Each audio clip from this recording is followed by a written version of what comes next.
I'm here to wreck your lunch, so I hope you've eaten some, because we're going to get busy and thinking it's great to be here with you in Houston. Students from U of H and University of Utah, terrific to have students here, and we're all students, so we just keep learning. So I actually changed the title from what's in your program, whatever. I gave me an extra 10 minutes, so I changed the title.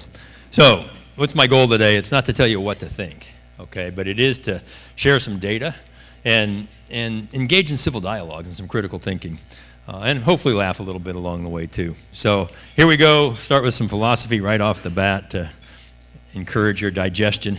It's a mark of an educated mind to be able to entertain a thought without accepting it. Wouldn't that be nice, right? Let's just have some civil dialogue, do some critical thinking. You're not going to agree with everything I say, I promise you. But that's okay. The point is we're going to think about things. So I'm going to start framing this way. The geologists in the room, we love these triangle diagrams. Energy security, which underpins economic security. Healthy economies have secure energy. That allows for investment in the environment. Healthy economies can afford to invest in the environment. We want our energy affordable, we want it reliable, and we want low emissions. Wouldn't that be great if we could have it all? If you want 100% low emissions, you're not going to get much of anything else in the real world.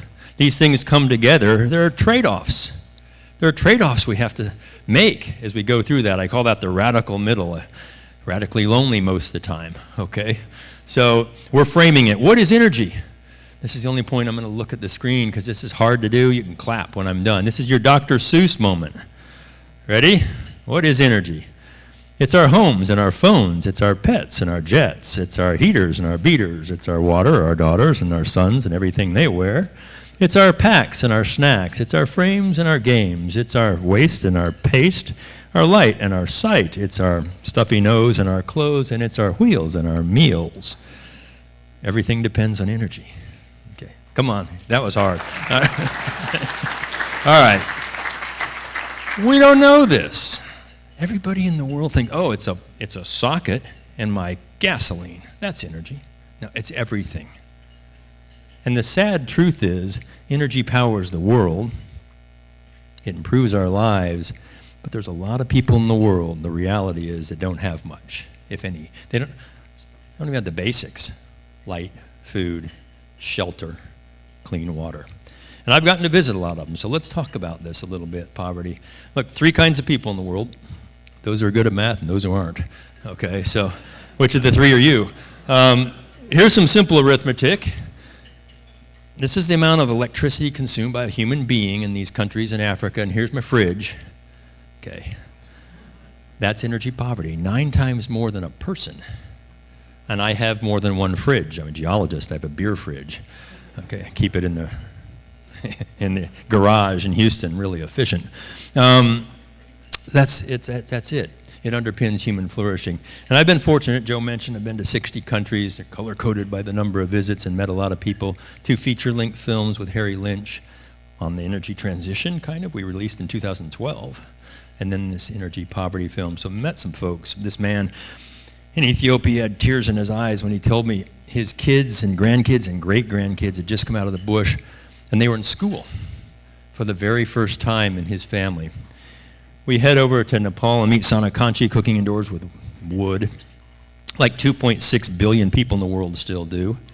And we go to the Seti Memorial Hospital, a tough part of the film, and watch kids die from breathing indoor smoke, and moms with cataracts and cancer. 3 million people a year dying of this, breathing indoor smoke still.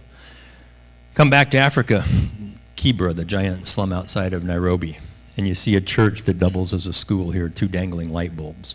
And the kids in their uniforms, I remember punching in to take this picture, mounds of garbage and polluted water and polluted soils, but they're going to school.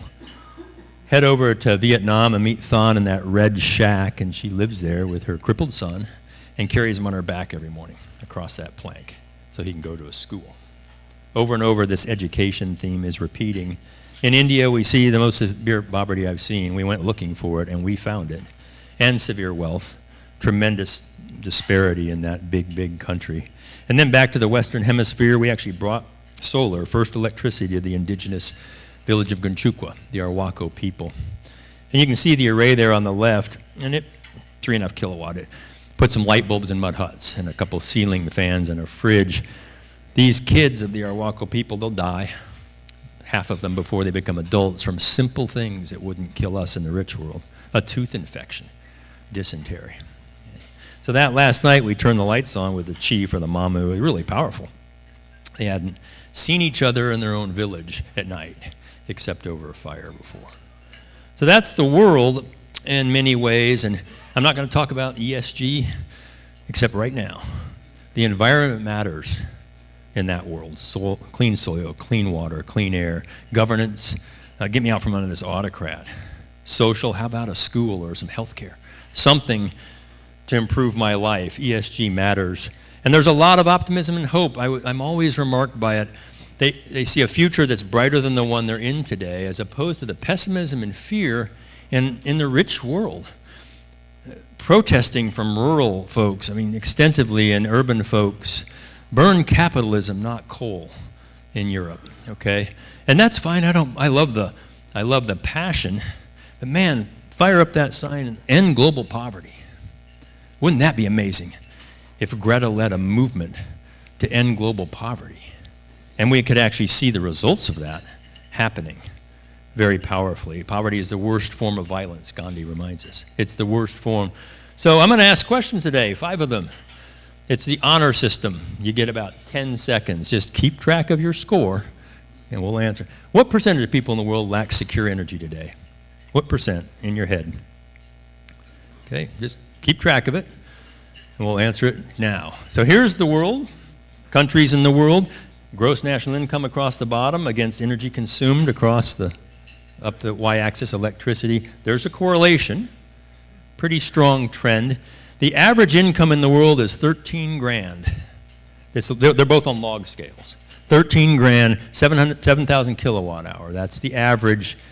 And if you go the other way, the average, 3,200 kilowatt hour, average for all the countries, and that's $8,000 a year, $22 a day for the globe.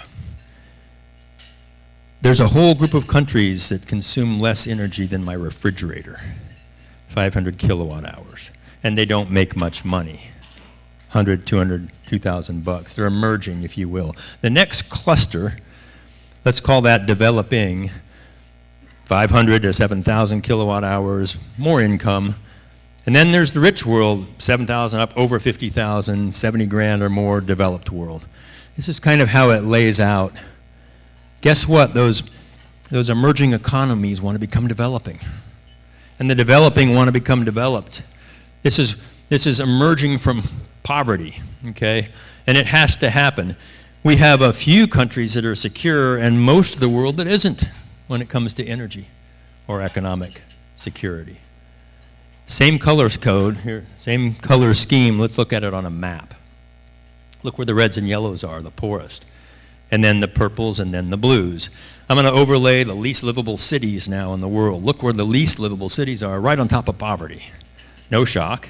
And here's the most livable cities, blue cities on blue wealth. We love the livable cities because it's rich. And as I look at the emerging down here, severe poverty, energy poverty, economic poverty, mostly subequatorial. There's some wealth there, but large majority need something to get started. Affordable energy, just to get started. Now we go to the developing world, that big middle of the graph, and it sits up in here. It's everywhere, but clustered again, Latin America, Eastern Europe, Russia. They've got some energy, but it's not secure. It comes and goes. They need something reliable. And then there's 60%, more than 60% lack secure energy. Keep track of your own score, okay? How many got that right? Good. All right. And I put out a piece talking about this. What's net zero poverty? What does it look like? Editors changed the title. And then we have the developed world. That's us, the rich world. We want climate security. We want it clean. Fine. Now look around the world at the variability. What's clean even mean anymore? In the rich world, it means atmospheric emissions. You say clean, it's CO2, maybe methane. The rest of the world, water, land, air. Okay, the cleanest air in the world, the stuff you breathe, green, Where? Rich. Dirtiest air, red. Where? Poor. Over and over, this theme repeats. Poor countries can't afford to clean up the land, the air, and the water. They have other priorities: eating, shelter, education. Bring it out all together, and you see there's a lot of variability in secure energy. It varies tremendously across the globe. 60%, okay? So it's a paradox. I said this down in Quito, I think, many years ago. Energy won't end poverty, but we can't end poverty without energy. This is the great dilemma that we face. It's time to power the people. It's time to provide energy access for everyone. Affordable, reliable energy for everyone. So let's talk about that energy. We used to cook indoors with wood, kept ourselves warm thousands of years ago. The first form of energy is the sun, not the most recent, the oldest. It grew the hay, powered our vehicles. We captured the motion of wind and water, and bigger dams we built and killed whales to get their oil and light our homes with whale oil. That's old energy, okay? And then we found coal, carbon. Nature had densified it. Burn coal, boil water, make steam, turn a turbine, run a generator, make light, okay? That changed the world, the rich world. Then we found liquid hydrocarbons. Many of you are studying and refine them, put in our vehicles. Methane came along, and finally nuclear, okay? So this is the new energy, if you will. Yet we still have Sana Conchi and 2.6 billion people cooking like we used to. A third of the world. How is that possible? And I'm showing you this because this is one of the most important concepts in energy, I think. Density of energy. Specific energy. Let's call it energy by weight. Log scale on the left to right. Through time, we've seen this change. Nuclear is 1 million times denser by weight than dung and wood. Right. And I've put lithium-ion batteries on here because they're a lot less dense than dung. Okay, just for scale. By weight, dense energy is secure. Now, take off the nuclear so we can start to see a little more spread. The gases on the right are denser, and they don't have as much SOx, NOx, mercury, particulates, the other kinds of pollutants that burning solid fuels have. And you can't weigh the sun or the wind, where would they fit on this? Well, somewhere down in here. So Václav Smil came up with a new scale, surface power density, energy by area, watts per meter squared, and the same trends. And we put names on these things, right? Renewable and thermal. We'll talk about that. Clean and dirty. Some of you probably learned this. A little judgmental. Okay. Industry has its own terms, intermittent and reliable. All right. Yeah, all right. Weather dependent and firm. Okay. All true in some level. Let's call them electrons and molecules. The stuff on the left makes electricity. On the right, we can burn molecules, make electricity, but we need molecules for lots of other stuff. A lot of heat to make cement and steel, mostly from burning molecules. Ammonia for fertilizers, to grow the agriculture for the world, plastics and other things, molecules. Joe is a molecule guy. You know, he understands these things. We need both. We're not going to electrify everything. It's a false goal. We have to have both. And I want to remind everyone, electricity is only it's less than 25% of total energy consumption. 75% industrial, residential, commercial, transportation uses that aren't electrified yet. Okay, less than 25%. So I said to Manchin's hearing a couple years back, it's really important to be completely factual, but also factually complete. Factually complete is hard. Nobody can do it. Try to engage it all, but we try our best. What percentage of the global energy demand is provided by solar and wind? What percent? In your heads, let's take a look.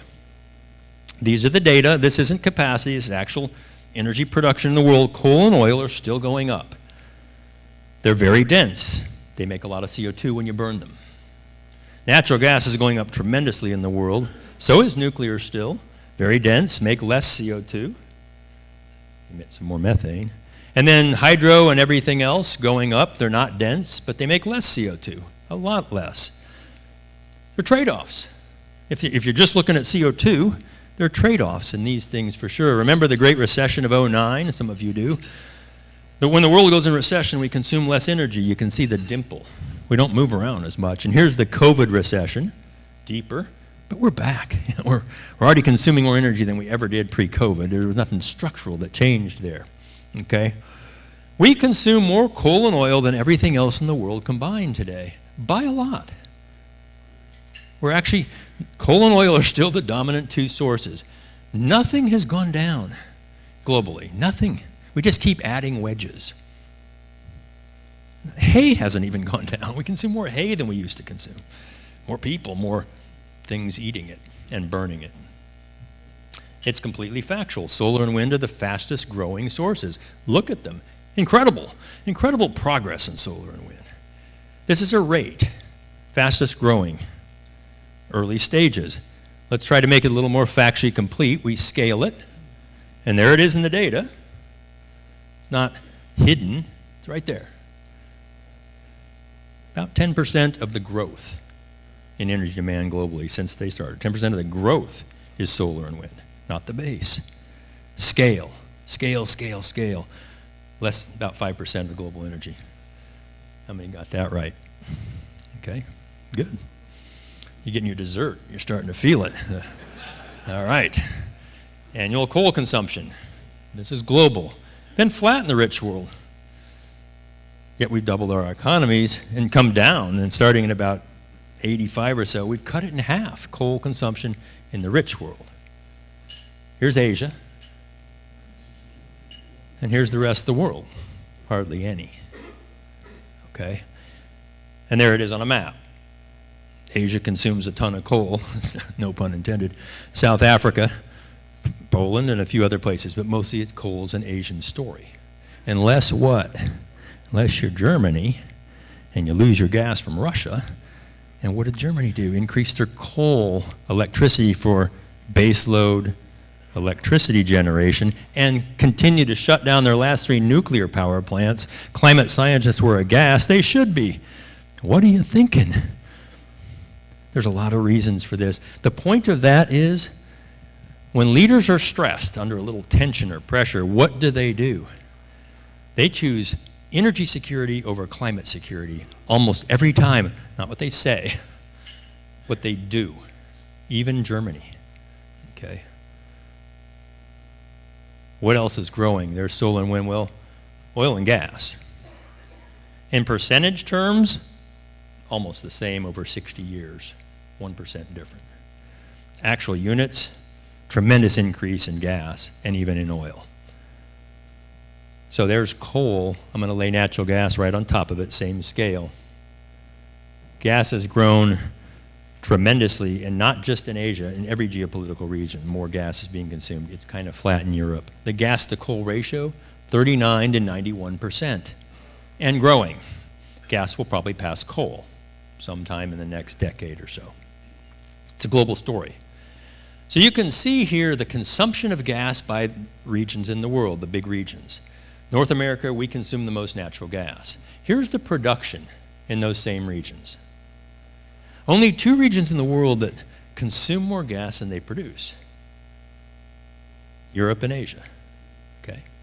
Consume more than they produce. They need options. And by the way, low reserves, either don't have it or they won't produce it.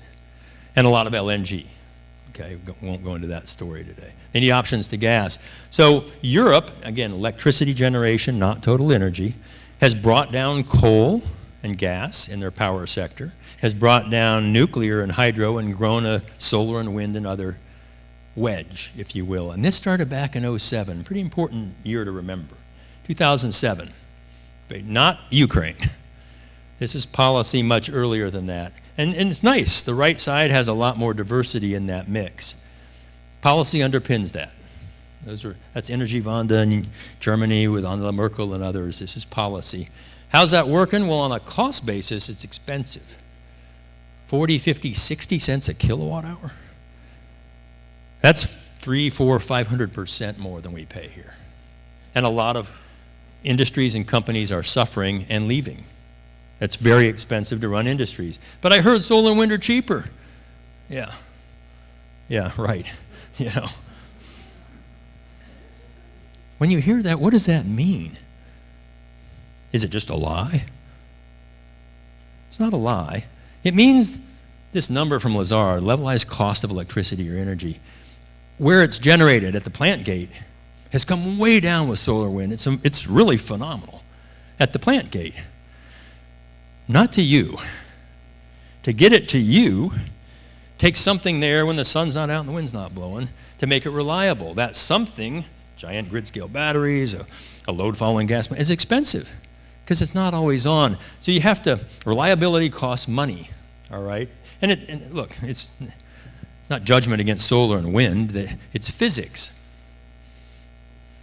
Night happens, okay? You can't avoid it. You need something else there.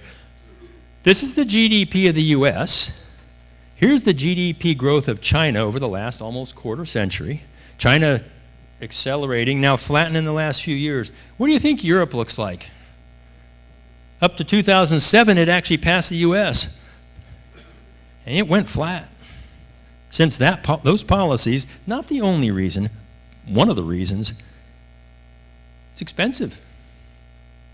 Europe is struggling right now economically in many ways, okay? Affordable, reliable energy underpins healthy economies. Energy, economy, invest in the environment. Let's bring it back home. Here's California, their electricity mix since in the last 20 years, and here's Florida. Same scale, two big states, consuming about the same amount of electricity. Look at the difference in the choices, though, since '03. Florida went gas and some other things. California, solar, wind, other importing electricity, etc. Very different choices. Some would celebrate the left as a success, others the right. If you're paying for it, here's Florida's cost of electricity over that time period, and here's California. 32 cents a kilowatt hour. We pay 12 or 13 here in Texas, something like that. This is data, not my data, the data, okay? And just this week, 10/22, approval for a double-digit increase in California. Again. Let's lay the US right on top of this, same scale. We consume a little more electricity than Europe. Ironically, in '07, we went flat as well, but look at the right side. Here we have a different set of things that we've done, and that red is shale gas. Shale gas made it cheap. Gas was cheap. A lot went into the power sector. So here I am, a little geologist, next to an outcrop of shale. I want to show you, if you have never seen what shale looks like, maybe this is 6 or 7 vertical feet, 8 feet. Let's zoom in and take a look. When I say in, I mean way in. That's the NESIM of the Barnett, some early work at the Bureau. Those little pores are in the nanometer scale. Here's a hypothetical pore throat, if you will, of methane molecule, CH4. I'm going to scale them to be the same as this figure. It almost goes away, but Christine right up front can still see it. Molecules. Here's a human hair. Let's put those Barnett pores on the width of a human hair. There'd be 100 to 200 pores across the width of one human hair. That's how little they are. That's why you have to crack that rock. You have to frack it to get the molecules to flow out. What percentage of oil and gas comes from shale today? Take a look. Get it in your head. All right, here's the data. Shale oil in '07 was 4%, now it's 60%. Shale gas, 7%, over 60%. Starting to flatten up there. Incredible technological change, economic and technological change. 60% comes from shale now, all right? And what has that done? Well, these were our imports going into 2000, ironically 7, and here were our exports of energy, basically unchanged, and this was the trade balance for energy in the US. And then shale happened. Completely reversed it. We net export energy now. It doesn't mean we're energy independent. We're still importing a lot of energy, oil, okay, but net. It's incredible change that happened as a result of all that. Oil, Asia consumes more oil. North America is next. Here's the production.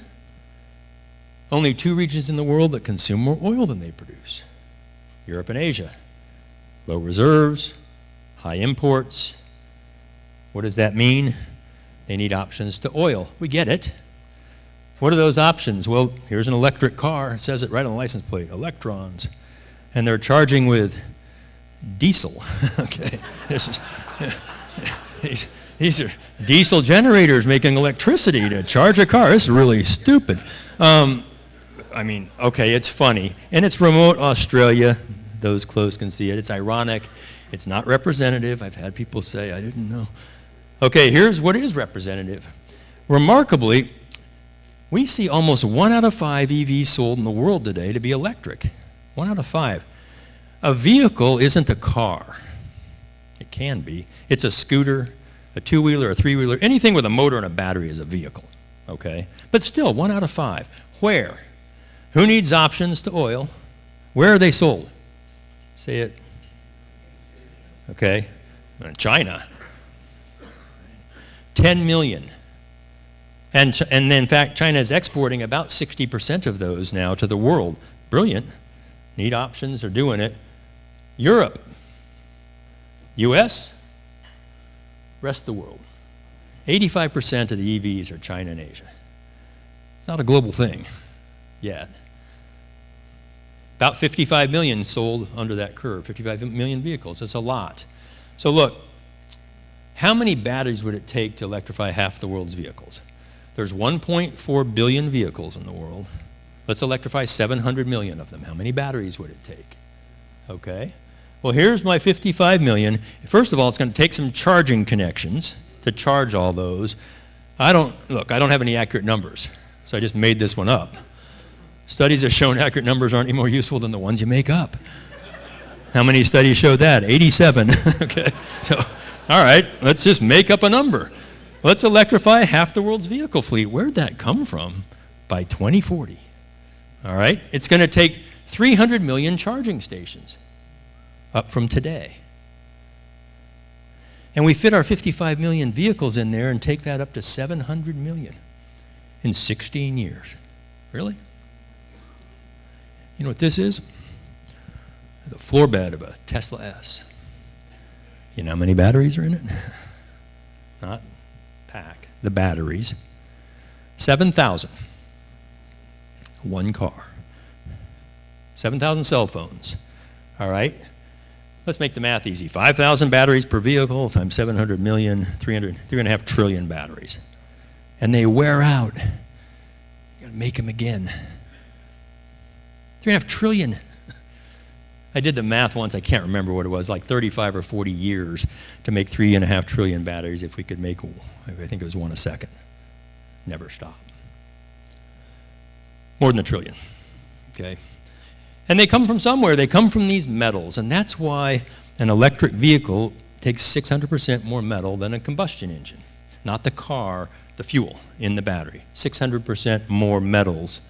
And so you can say on your car, EV ex-polluter in Colorado, if you think mining's green, how many think mining's green? Put them up proudly. You're consistent. Nobody's ever raised their hand. I'm a geologist. I don't mind mining. It's not green. Okay. I took this picture in Michigan, kilowatt on the Tesla, kilowatt of electricity. All right.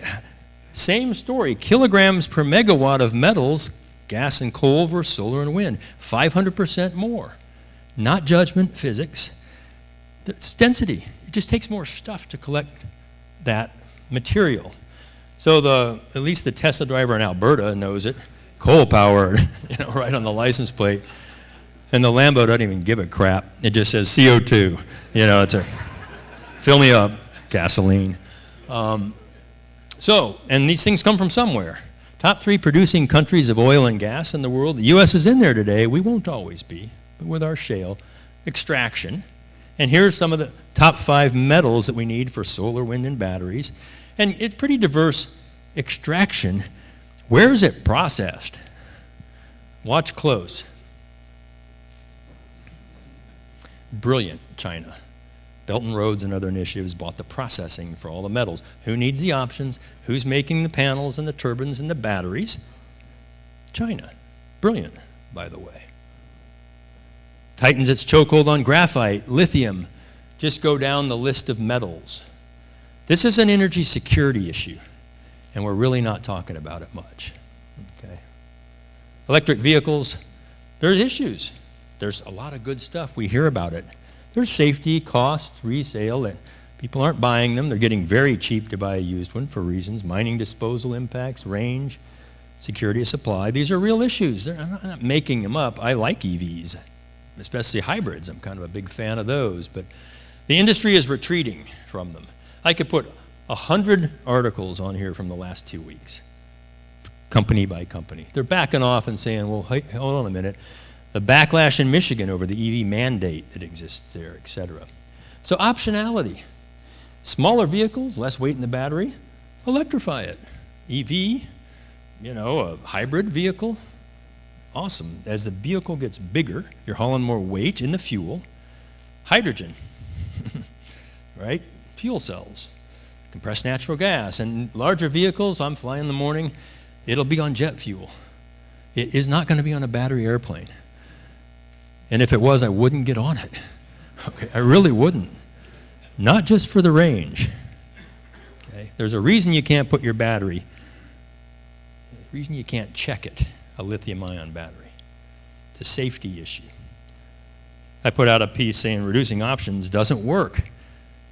Markets hate fewer options. They like more options. Mandates and heavy incentives reduce options. That's what they do by design. So you're a proud Tesla driver in Colorado, no oil, no tires,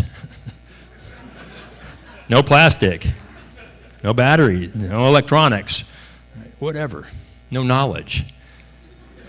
This is the problem. May as well say, I love mining. They like mining in Colorado. Maybe they'll start doing that again. No. John Hickenlooper's senator there, he's a geologist. Number of states proposing EV mandates grows. In spite of you can't buy that diesel truck in California. You got to sell one electric for every diesel truck. Mandates are reducing the options. And the future looks bright for electric school buses no matter who wins. This was October 7th. This article actually terrified me. Again, not for EV reasons, for this reason. Have you seen these? Buses lined up, they're open, but they're electric buses. And then one starts to smoke a little. And bam. And then the two next to it. And then it keeps going. And in a matter of minutes, we had this. And the firemen were there very quickly. Everything is dangerous. Liquids, gas, whatever. But these are not safe either, necessarily, depending on how they're handled. So that brings me to climate and the environment. Put your big picture hat on, the age of the universe. Here's the age of Earth, relatively, 4.6 billion years. Let's just focus in on the last 565 or 70 million years. This is the temperature on Earth through time, proxies, going back. And that's the average of 1960 to 1990. I didn't put this together. I'm just animating it for you, which took work. So let's take a look at that. Remember, this is how much of the Earth time and universal time we're going to look at. It's a log scale across the bottom, 500 million years. That's a big chunk of this 560 million years. It was warmer. The Mesozoic, dinosaurs, Triassic, Jurassic, Cretaceous, it was warmer. Okay? A lot warmer. 4, 5, 6, 7 degrees C. Now we're going to strip off 100 million years, ever smaller chunks, and it starts to cool. Let's pull off 5 million years, and it goes below the average. And we're going to pull off 1 million years of time, and we start to see these cycles. Every 100,000 years or so, cold, warm, cold, warm. And then we'll pull off the last 20,000 years, where we are today. Those glacial interglacial cycles look kind of like this. For 80,000 years, there was ice covering New York City and Michigan and Minnesota, really well documented. 1,000, 2,000 feet of it. And for 20,000 years, we're it melts back. So for a long time, Manhattan looked like the left, and today it looks like the right. Okay. Every 100,000 years or so. And the Stone Age arguably started around 3 million years ago, so things like humans survived these things. Okay. There weren't many people, relatively. And then we're in our current interglacial, 20,000 years of it. Let's strip off the last 2,000 years. Now we're measuring things with stronger data. This is the temperature of the Earth in the northern hemisphere, and those are all the different measurement points, kind of scattered. Somebody fit a mean through it, and so there it is. And we'll strip off the last 50 years, plus 50 looking forward. And those are the best climate modelers in the world at the IPCC, and they're damn good. And they ran 4 scenarios. But there's a lot of scatter around their future scenarios. A lot of scatter, because it's a bloody hard problem, modeling the Earth's climate. It's not a one-for-one CO2 temperature knob, no matter what you hear. That doesn't exist. All the climate modelers in the world pretty much today agree that the pink and the orange, the 2 high ones, are not going to happen. Things are better than that. But I'm going to pick the high one in here, this next one, RCP 4.5, and we'll lay that on this graph. And it leaves the graph. It goes up another degree C above it. This is what you're hearing, and this is what that forecast would say. I'll scale that back onto my figure. You're thinking, this guy's good with PowerPoint. And this took a long time. Trust me, a lot of flights. And now I'm going to scale that 20,000 years back so it fits in the interglacial. There's the one we're in today. It's right about the peak. If we went up 3 degrees more, would be right about where the last 4 were. Okay, warm. Here's the mean without us doing that. And then I can shrink that back, and you kind of see where it sits in the chatter. So we've been getting a little bit warmer, but overall, we're in one of the coolest periods in Earth history today. But in the interglacials, it's warmer. And humans are influencing it. There's just big debates that go on about either or here. It's not, it's and. These 2 things are happening, okay? Why? CO2 emissions. North America, flat, doubled our economy. Asia, you've seen the coal, you know why, up. Rest of the world, just getting started. So there's the actual emissions. Asia emits more than the rest of the world combined today. We used to. They do now. And it's not because Asia's bad, it's for this reason. Above that red line, countries consume more stuff than they produce. And below it, they produce more stuff. It's a CO2 emissions scale across the bottom. We make 5 billion tons of CO2 every year in the US, but we consume more than we produce. China makes double that, 10 billion tons of CO2, but they're net producers. In fact, most of the non-rich world, the non-OECDs, are producers in blue. The rich world, us in Europe, we're consumers in green, and we're saying, send us our stuff, okay? Asia makes stuff, and we get it on an Amazon truck. 1 item at a time at our bloody front door. Hey, a Twinkie, you know. What are we effectively saying? Yeah, while you do that, put out the CO2. Use coal, because we want it cheap. Use coal, put out the CO2 for us. And we'll just consume this stuff. Is that zero emissions? There's only 1 atmosphere in the world, last time I checked. This doesn't address climate change. This is just a shell game. This is rich countries saying, we're cleaner. Some states doing it. Companies are doing it. Buying offsets. From who? This just came out. Climate policies achieve major emission reductions for 2 decades. They looked at 1,500 policies. The New York Times, known for its right-leaning Fox-like reporting, not, puts it out and says, hey, only a few of them worked. 63 is what they quoted. Worked. Out of 1,500 policies. Not that unusual. Policy is hard. These guys had good intentions. And policy have good intentions. They were putting in posts to keep people from parking next to the building. All right? They forgot where they parked. Okay. They're not getting out. And that's what policy does. It pins you in. You got to be able to get rid of the policies that aren't working without being called a flip-flop. Emissions reductions is a really tough problem. You have to have the right tech. It has to be the right price. It has to be able to scale in the time frames that are needed. This is really hard. Some of the things that are working, I heard talked about some this morning, natural gas replacing coal, nuclear replacing coal. Big tech is finally saying we need reliable, affordable electricity, and they're going nuclear.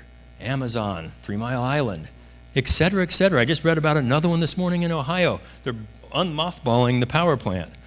Hydrogen, geothermal, hydro, the things you're starting to talk about and hear about. Carbon capture, direct air capture, nature solutions. Now, none of these are easy. Exxon just announced the largest USA offshore carbon storage, 271,000 acres offshore. It'll do 6.7 million tons a year. Impressive. That's 0.13% of US emissions and 6 hours of China emissions. 271,000 acres. How much is that going to cost? I love Exxon, by the way. I love you, Exxon. I do. My daughter-in-law works there in the carbon group, okay? Scale. Solar, wind, batteries, yes, this is another wedge. And finally, efficiency and conservation. These are the things we can start to do to try to lower emissions. Climate matters a lot. What are the impacts of climate change? Nobody's talking about this. It's incredible to me. This is the table in the IPCC most recent report, AR6, Working Group 1, Chapter 12, Table 12.12. These are the impacts of climate change summarized. On the left are the things that have started to leave the historical window. And pink and blue don't meet their standards yet for statistical virility. So it's temperature and CO2 have left the window. They're going up. That column have not yet left the statistical past. What's in there? Oh, floods, droughts, fires, wind, hurricanes, snow and ice, sea level rate, floods. None of it has left its historical. Yet we hear all the time the most rapid acceleration, the worst on record. It just keeps getting worse. The models on the right say it could, some of those things. This is out of the IPCC report. This isn't some crack university that got paid to do this. These are the top people in the world, and nobody's reporting on it. What does that mean? It means we have some time, okay? It's not a panic. I want to communicate that clearly to you. The land, the air, and the water, it all works together. We've got to work on protecting all of it as we move forward with energy. Which primary sources are renewable? Take a look. Okay. Let's look at the data. Life cycle impacts from biofuels all the way to nuclear. I think every form of energy just thinks of itself as the bald eagle. You know, I'm just the bald eagle of energy. But when you take a slightly different look at eagles, they're kind of funky looking from the front, you know, and so is energy. All of them have some pros and cons. Biofuels, you got to grow the stuff, process, refine it, transport it, then we burn it. It's not clean. It has emissions big time along that. Solar, wind, batteries, you mine for the stuff, you make the turbines and panels. I mean, look, solar field, this was in our first film in Spain. I'm thinking, where do these go when they wear out? And they do wear out. This is after a hailstorm. Did you see the one in the tornado after Milton in Florida? Just ripped through a field. And they wear out on their own. Where do they go? You seen lithium mining? Both from hard rocks and at the surface in South America, the footprint of one wind turbine. This rebar will be filled with concrete so it won't tip over. The blades, we're just burying them in Wyoming, and we're burying more of them in Texas. We don't recycle them. They wear out too. They fail catastrophically. Nantucket, fiberglass everywhere. They close the beaches. Coal, oil, gas? Are you kidding? Coal mines? You know, coal power plants? This is right here, power in Houston, the Parrish Power Plant, if you haven't been there. Hydraulic fracturing sites. Here's nuclear reprocessing in France. All of these things happen. The reality is, to collect energy, you got to mine stuff, build collection systems, and then when it wears out, you dump it back in the earth and the air and do it again. There's no renewable energy, okay? It's just a word we use. It's not renewable. You mine, make, dump over and over. It's not renewable, okay? I said this to a TED Talk, 1,100 kids, students, college students. I'm still here, alive, barely. They're looking at me like, who invited this guy? All right?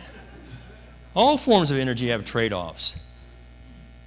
On the road to success, there are no shortcuts. Ask this poor bastard.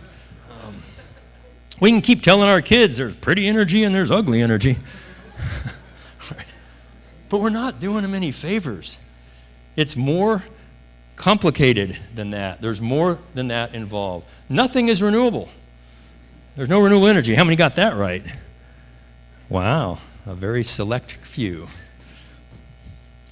Okay, let's wrap it up. I ran this scenario out to 2065, one of an infinite number. The actual data on the left, the scenario to the right, coal coming down a lot, oil starting to, gas and nuclear growing, everything else growing a lot. The actual energy demand on the left, I start to roll it over with population and efficiency as we go forward. But still, there's a lot of coal, oil, and gas in that so-called fossil fuels. It scares young people. They see that, they feel like they're in the running of the bulls, right? Just getting trampled. I thought it'd be gone in 10 years. This is one scenario. The winner of the last photo taken contest. All right, there it is. Some good runner-ups. There it is. But that would be called business as usual. Exact same data left to right now as a percentage. As a percentage. Same data. You don't even see the COVID dimple. You cut coal and oil more than in half as a percentage of the mix. Gas and nuclear more than double, and everything else goes from 6 to 30%. The right looks nothing like the left. You're going from carbon to hydrocarbons to methane, hydrogen, uranium, and thorium. This is a density driver. This is physics pushing it out into the future. You're balancing intermittent things with dispatchable things to make it reliable. I like the right side. There's more options in it. But if you take away fossil fuels and nuclear, there are fewer options in it, and they're intermittent. That's not reliable. We need optionality for reliable energy. So what is this transition? I think our leaders, it's hard for me to say that, leaders, the people that are running for president, I think they believe this. Here we sit, today's energy, and we're going to go to tomorrow's energy like this dude does. He's wearing flip-flops, okay? That is not a transition. That is a leap of faith. And if he doesn't land it, it's over. Let's just agree on one thing today. That is stupid. All right? He's an idiot. Don't do that. So what is it? As simple as I can say it, energy addition plus emissions reduction. Setting everything else aside. That's our transition. We come back to our world, our income, fade into the world at night. There we are, the lights at night, a remarkable composite satellite image. Look where the lights are on. Look where they're off. Look at the energy mix that varies around the world, oil, gas, coal. Take away and grow them. That's how much is actually consumed in those regions now. That's why the lights are off. Take away coal and oil. Take away gas and nuclear. And hydro has environmental impacts. Get rid of it, we got 6% left. If we just did it instantly. I can dim the world's lights by 94%. Here we go. How's that looking to you? Like the past, right? Not the future. The future, lights are on, and they are on in more places. Because we need it. 1 billion people don't have hunger, or don't have food, or clothing, or shelter, or water. Education and healthcare are another 1 to 2 billion people. Women are disadvantaged by energy poverty. They're cooking. They're going for the water. They're not in the schools. Population growth tied directly to education. Immigration, migration away from terrible situations and autocrats, investing in the environment, adapting and mitigating climate change. The big issues are addressed by secure energy. So what's the answer, Doc? I'll save you asking me the question. Okay. Well, nothing is written in stone, okay, except for this expression, which is carved in a stone. It's complicated. It's not binary. I can say that with confidence. There are a lot of things that go into it, and more than on my list. But I know that energy security underpins economic security. I hope I've showed that with data today that allows you to invest in the environment. And there's a tremendous amount of fear out there, pumping fear into young people and all of us about things, particularly climate these days. Just pumping fear, all right? The beginning of wisdom is to do away with fear. So we've got to, in unison, get rid of the fear. It doesn't solve anything. In fact, it makes it worse. Emerging economies need affordable energy. Developing economies need reliable energy. Developed economies, we want sustainable energy. And it flows that direction. We've got to accelerate economic growth. This might seem ironic or counterintuitive. Accelerate growth of everybody in the world so that they can begin to invest in the environment. I call that the radical middle. We've got to grow it, and we've got to grow it faster. Human flourishing and protect the environment. That's the challenge. That's our charge, and I believe we can do it. That's a framework for secure energy. So I'll leave you with some summary thoughts. Energy enables human flourishing. Many nations don't have it. Global demand will grow until population stops growing, which it will soon. No source of energy has gone down. All forms have environmental impacts, and we need a portfolio of options, just like in anything. And a couple musings, if you will. It's tough to negotiate with physics. We try, but physics wins in the long run. No one has a patent on truth. I sure don't. You're just seeking it. Keep learning. End the fear narrative. Civil dialogue is vital. Canceling. We have to think critically. We have to act wisely. And we have time to do that. We have time. That's the biggest point I want to leave with you. We have time. We don't have to do this in 10 years. We have to do it, but not in a decade. Okay. A lot of free resources, some films for you, the TED Talk out there, got a PBS show. Houston's going to start running in January. The last major network in the country that didn't run Energy Switch, talk show, 2 guests. Classroom materials for your K through 12 kids, other talks, a lot of podcasts. He was on with Jordan Peterson. That was a romp, as you might imagine. So you can put your phones up here and have access to these things and a lot more. And thanks for your attention today.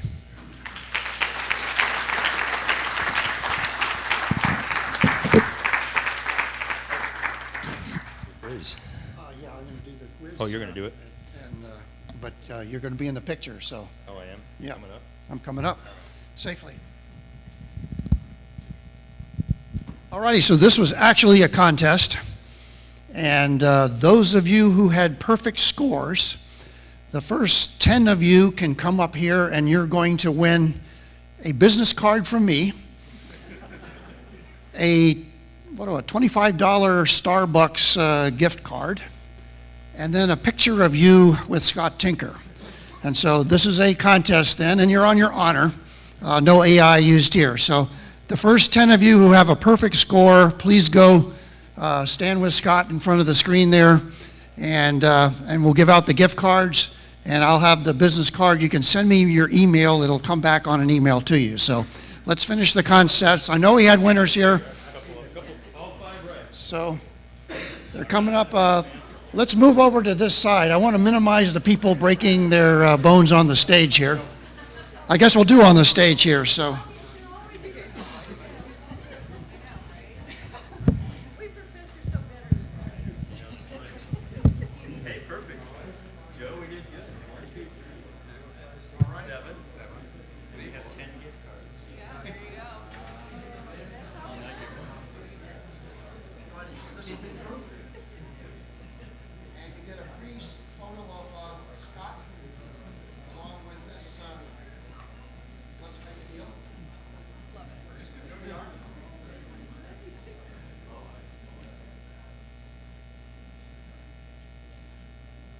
Big black thing in your hands.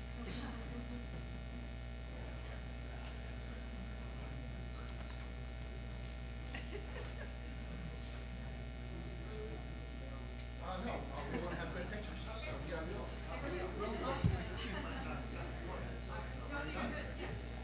I will, now gift card. First, I'm going to give Scott his speaker's gift here. I'm blocking somebody's view. And then here is the ticket to your gift card. Send me an email. No extra charge for the business card.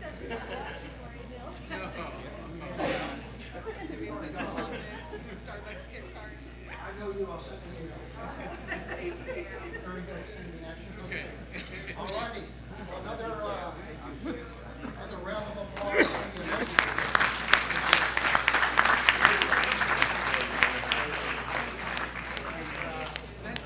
We have time for 2 questions for Scott.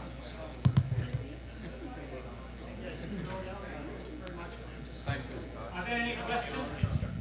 Questions for Scott?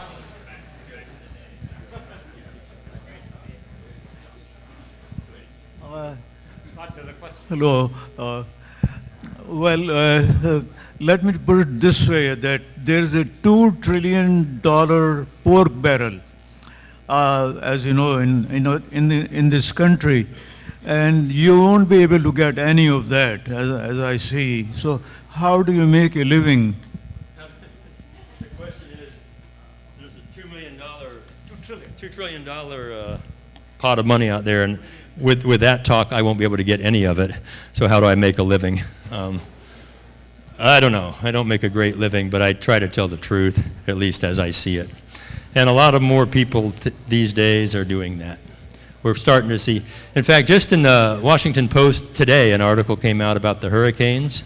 Shocking they published it. It's actually telling the truth about the 2 hurricanes, Helene and Milton, that they're not the largest. They're not bigger than ever. I think Helene was number 28 in the U.S. in the last century. The reason that the costs are going up so much more is because there's more of us and we're building in the way of these danger. And I'm not trying to minimize the death and suffering that's gone on. I have a good friend in Asheville. It's awful. It was devastating.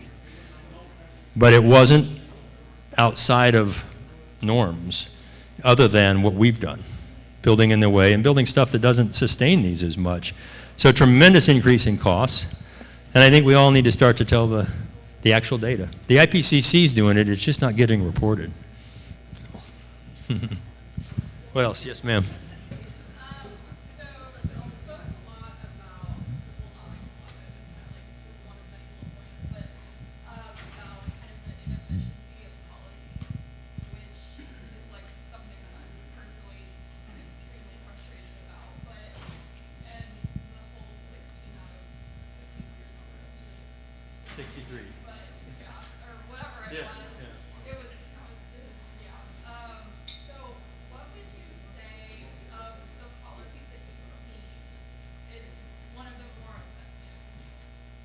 To accomplish what?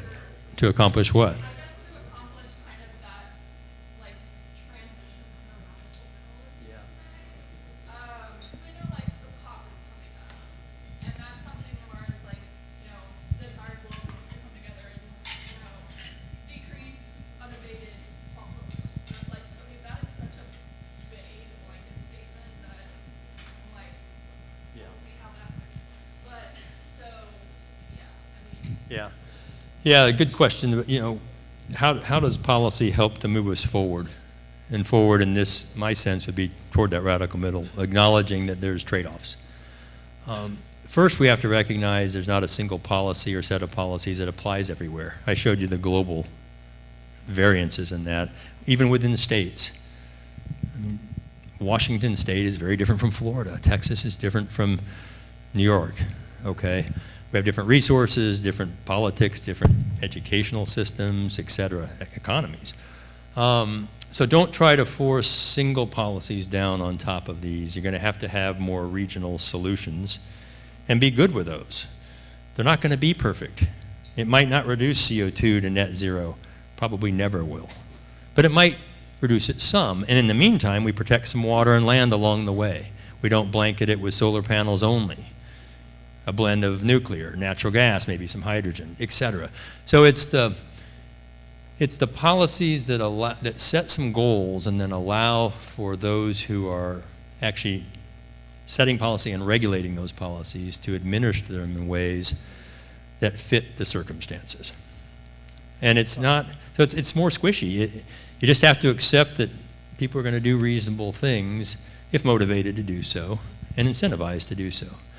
Now, if incentives force essentially a mandate, some states are masking mandates with incentives by saying you have to do this to get this giant incentive, and that this is getting rid of this other thing. That's a mandate. Then you lose options. And policies that reduce our options, again, markets like options. In order to scale any of these things, you have to have markets do it. Markets, you talked about TR 9 or something, I think, Christine, from the DOE. I mean, by the time you're up at technology readiness level 9 or 10, markets are ready to, we'll start to implement some things. Markets have to do that. Governments can't do it all. And that's the Exxon example I gave you of incredible thing going on. They've been working on it a long time. I'm very proud of that effort. And also 6 hours of China emissions. Okay, so we have to balance those things off. Policy's tough. Last question. Yeah. So you will be pleased to note what I noted when my phone beeped just now while you were talking. The UN released a report on the progress since the meeting last year when many nations promised to make environmental advances. So the report released today say they had made hardly any progress at all on any of their goals. Yeah. Yeah, and that doesn't please me. It saddens me. I'd like to see more progress being made, but I think COP, which IPCC is an Intergovernmental Panel on Climate Change, is a UN stand-up. And the UN is behind a lot of this. And the UN leader right now really has got to read more. Okay, things he says are nuts, sadly. But I'd like to see more progress coming out of COP or Davos or these other big global forums where a lot of very wealthy people who have the capacity and the influence to make change would get together and talk about real things and make incremental steps instead of setting up goals that are so artificial and unrealistic that everybody there knows it's not going to happen. Let's talk real turkey. Let's see what can happen. And I think the possible is really what I'm about more than the ideal, if you will. And we see that coming out of the IEA in Europe more and more now too. Fatih Birol leads that. Just these things that anybody who understands energy reads this latest thing out of there and just goes, whatever. That's just not going to happen. So more realism, more data, try to get more fact-based, and then more understanding of the complexities. It isn't simple, but it is solvable. And that's a message I'd like to leave, particularly with our young folks who are going to be working on this for many decades to come. So keep up the good work, and thanks again for the invite. Thank you.